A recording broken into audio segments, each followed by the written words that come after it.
വേനൽക്കാലം തീപിടുത്തത്തിന്റെ കാലം കൂടിയാണ്. അഗ്നിരക്ഷാ സേനയ്ക്കുൾപ്പെടെ ഏറെ വെല്ലുവിളികൾ നേരിടുന്ന ഒരു കാലമാണ് കടന്നുവരുന്നത്. വേനൽ ശക്തമാകുമ്പോൾ തീപിടുത്തത്തിന്റെ തീവ്രതയും വർദ്ധിക്കും. ചവറയിലെ ബാറിന് സമീപം വെള്ളിയാഴ്ച ഉച്ചയ്ക്ക് ശേഷം തീ പടർന്നു പിടിച്ചു.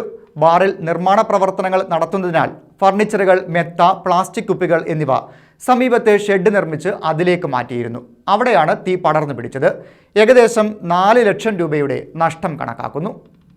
ചവറയിലെ വിജയ ഗോഡൌണിനോട് ചേർന്ന ഷെഡിലാണ് തീപിടുത്തമുണ്ടായത്. ബാറിന്റെ നിർമ്മാണ ജോലികൾ നടന്നുവരുന്ന സാഹചര്യത്തിൽ ഫർണിച്ചറുകൾ ഉൾപ്പെടെ ഷെഡ് നിർമ്മിച്ച് അവിടേക്ക് മാറ്റിയിരുന്നു. ഇവിടെയാണ് വെള്ളിയാഴ്ച ഉച്ചകഴിഞ്ഞ് 3 മണിയോടെ തീപിടുത്തമുണ്ടായത്. ചവറ, കരുനാഗപ്പള്ളി എന്നിവിടങ്ങളിൽ നിന്നും 3 യൂണിറ്റ് അഗ്നിരക്ഷാസേന എത്തിയാണ് തീ നിയന്ത്രണ വിധേയമാക്കിയത്.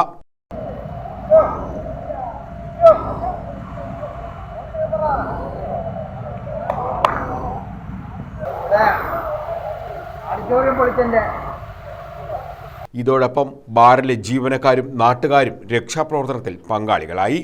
തീപിടുത്തത്തിന്റെ കാരണം വ്യക്തമല്ല. പ്ലാസ്റ്റിക് കുപ്പികളും മെത്തയും ഫർണിച്ചറുകളും ഉൾപ്പെടെ കത്തി നശിച്ചിട്ടുണ്ട്. മെത്തയിൽ നിന്ന് പുക ഉയർന്നതിനെ തുടർന്ന് പ്രദേശത്താകമാനം പുകപടലവും രൂപപ്പെട്ടു. News bureau, Chavara.